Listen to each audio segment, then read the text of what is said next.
In the Arctic, a new coalition is quietly coming together. Canada and Finland are acting while Washington debates. The two countries are pooling resources to protect supply lines and explore northern routes, from mining rare earth to building icebreaker ships. It's not just an additional bilateral pact. This strategic alliance is changing trade, energy, and security in one of the world's most disputed areas. We'll learn today why the U.S. is powerless to oppose Canada's alliance with Finland. Welcome to GeoCapitalist, where we unravel the mystery of one power, global money point one change at a time. Make sure to subscribe if you want to learn about the transactions that will influence the economy in the future. These partnerships won't make the news, but they will shape the future of energy, technology, and resources over the next 10 years. Finland has long been the world's leader in the construction of Arctic ships. Its shipyards in Helsinki have built the most sophisticated icebreakers in the world, trusted by NATO, the EU, and Russia. In contrast, Canada has had difficulty keeping up its northern fleet. The Northwest is opening due to climate change. Ottawa is under pressure to demonstrate its sovereignty in the passage. However, there aren't enough contemporary icebreakers to cover its enormous Arctic waters. The ice contract comes next. In 2024, the United States, Canada, and Finland signed a trilateral framework to jointly create future icebreaker generations. However, in 2025, Canada and Finland have taken things a step further, strengthening their direct cooperation on joint contracts, technology sharing, and ship design. Finland provides the knowledge. Canada provides the funding and the demand. This collaboration guarantees that Canada won't be left behind, at risk in the Arctic. Additionally, as the economic significance of Arctic routes increases, it enables Finland to fortify its position within NATO by coordinating northern fleets to guarantee safe navigation. Icebreakers are more than just ships to both countries. They represent trade, sovereignty, and safety. In a region of the world where Washington is lagging behind, Canada and Finland gain an advantage by combining their resources. Critical minerals are about surviving in the global tech race. If icebreakers are about sovereignty, the globe cannot produce wind turbines or electric vehicles. Turbines or sophisticated semiconductors devoid of nickel, cobalt, graphite, and rare earth elements. Demand increased by 6 to 8% in 2024 alone, and this rate is predicted to increase annually until 2030. Nearly 90% of these materials are being refined in China, putting the West at risk. Canada is among the rare nations that have the political will to alter things as well as the deposits. Federal financing for Tornat Metals' Weird Lake Rare Earth project in northern Quebec has totaled over 165 million Canadian dollars, demonstrating Ottawa's commitment to the project. In the Northwest Territories and Ontario, initiatives are increasing the extraction of nickel, cobalt, and lithium. However, mining is only the first stage. Refining capacity is another area in which Canada is investing.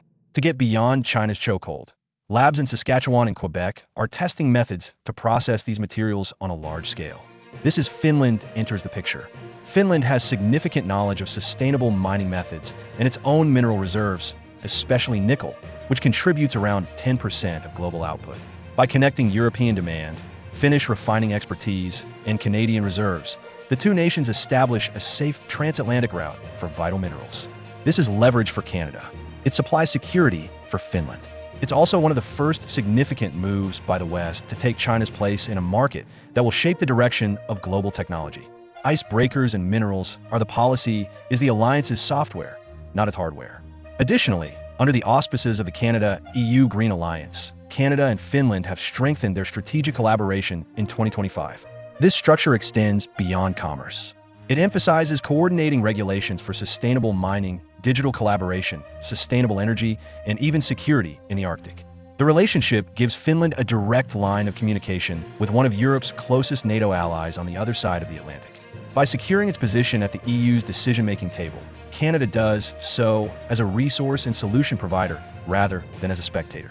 Together, Ottawa and Helsinki are demonstrating that smaller countries in key geopolitical locations can make a significant impact. As Arctic states, both nations have similar worries about northern infrastructure and climate change. Both have sectors of high technology. Finland in digital systems and telecommunications. Canada in clean energy and AI. Furthermore, both view China's hegemony over vital minerals as a danger to both industry and sovereignty. The collaboration is strengthened by bilateral summits, cooperative research initiatives, and funds supported by the EU. Canada and Finland are establishing themselves as leaders in a Western supply chain that connects North America to the Nordics, rather than pursuing disjointed national initiatives. This partnership is about economic strategy in a time when military force is frequently the focus. It concerns who establishes the clean economy's norms and making sure Beijing doesn't impose them. Though its execution has lagged, the United States has the resources to compete in key commodities and Arctic strategy.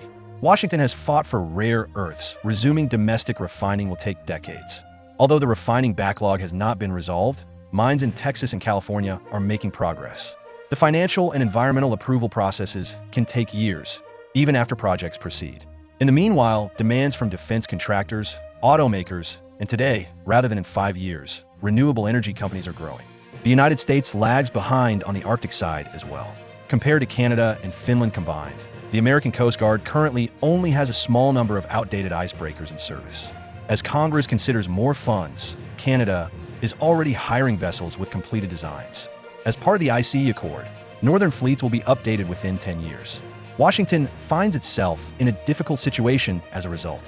On the one hand, a Canada-Finland relationship indirectly benefits U.S. businesses, a corridor that protects supply from marketplaces with allies. Conversely, American influence is lessened.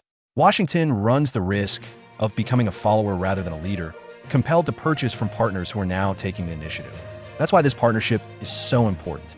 Finland and Canada are not waiting for the United States to take the lead. As a result of their self-serving actions, they are establishing a framework on which the U.S. may rely but cannot regulate. That change in geopolitics is slight but significant. Canada, as well as Finland's collaboration, could appear specialized. When you zoom out, you can see that this is a part of a much bigger realignment, including icebreakers, minerals, and Arctic policy. Formerly supporting nations are increasingly influencing important areas, altering supply chains, and establishing sustainability requirements.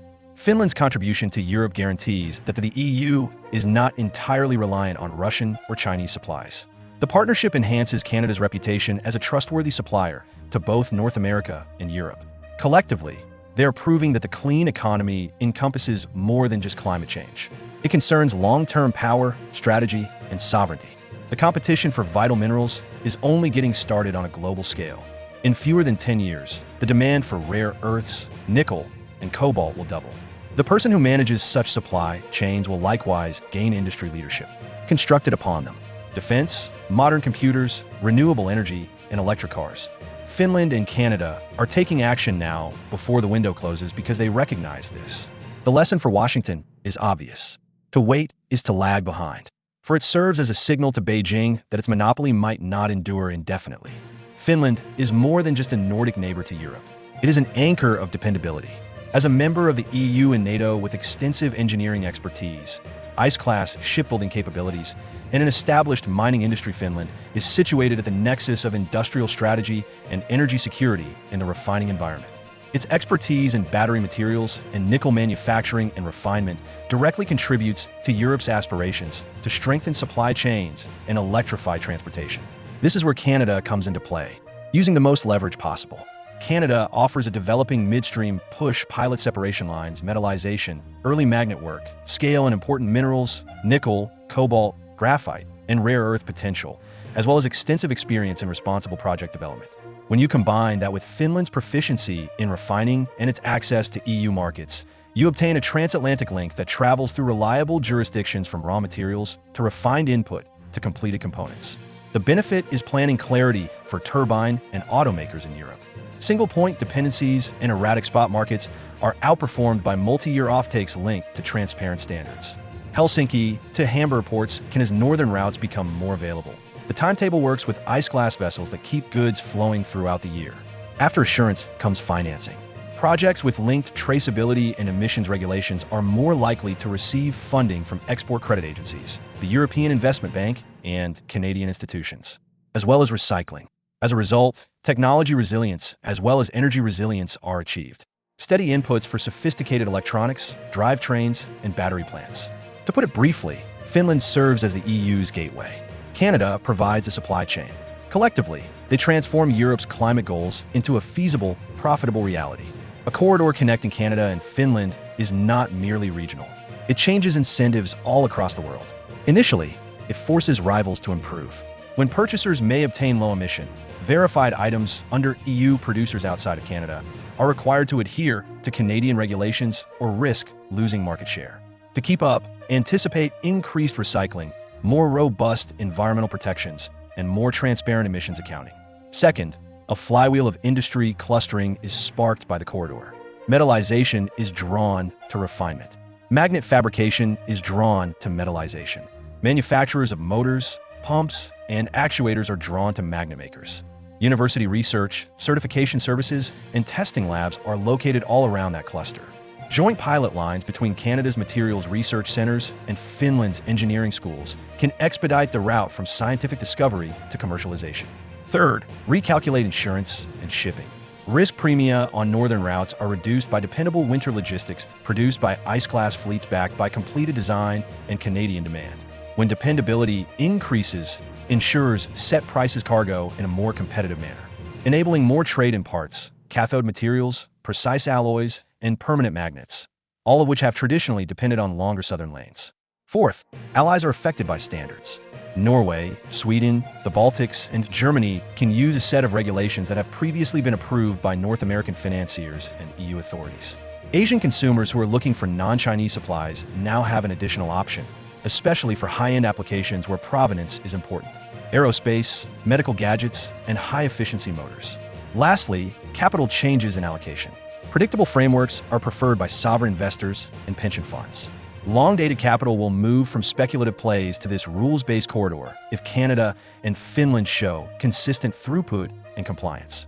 Silent execution turns into a yearly compounding competitive advantage. We'll know if this partnership solidifies into infrastructure over the course of the next 12 to 18 months. Keep an eye on 3 signals.